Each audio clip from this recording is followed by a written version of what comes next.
কুয়েতের দেশে যে আসলেন, কুয়েতটা কিরকম লাগে আপনার কাছে একটু বলেন তো। কুয়েতে ভাই আপনার খুব স্বপ্ন আছিল। আমার প্রথম টার্গেট আসলো কুয়েতে আসা। যাক আল্লাহ পাক যুবক চালে আসতে পারিনি, মোটামুটি 40 পার হওয়ার পর কুয়েতে আসছি। আল্লাহ পাক আনাইছে, আল্লাহ কাছে লাখ লাখ কোটি শুকরিয়া।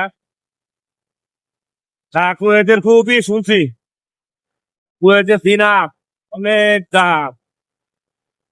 এই দামের তো না আসার ইচ্ছা ছিল না, কুয়েত খুব আসাইছি, বন্ধু বান্ধব আসছে সবাই, কিন্তু এখানে কুয়েতে আসছি, ভালোই লাগতেছে।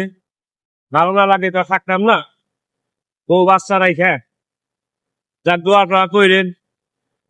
কুয়েত সবচেয়ে বেশি ভালো লাগলো এদের যারা আইন কানুনটা, সবচেয়ে বেশি ভালো এইটাই সবচেয়ে বেশি ভালো লাগছে।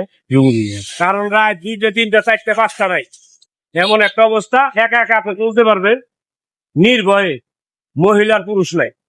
এই তো জিনিসটাই খুব ভালো লাগছে। তাহলে আমাদের দেশের থেকে বর্তমানে কুয়েত কতটুকু আগে আছে এবং বাংলাদেশ কতটুকু আগে আছে বা কুয়েত কতটুকু আগে আছে এটা বলতে পারবেন? এই কথা বইলে আসে আর কুয়েত তেমনি সারা বিশ্বের ভিতরে ওরা 1 নম্বরে আছে অর্থনৈতিক দিক দিয়ে।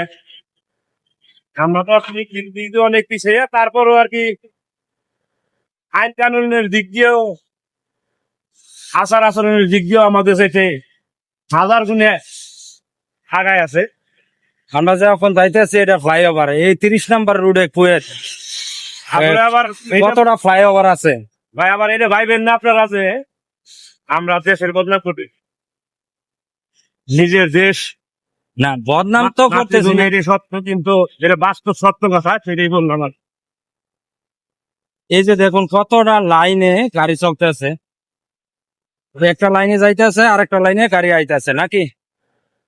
এই যে দেখুন মাথাটাও তো ঘুরা কি ভিডিও বানাবো, হ্যাঁ বাকি লাগে যাই লাগে মাথাটা লাগে তখন ঘুরা।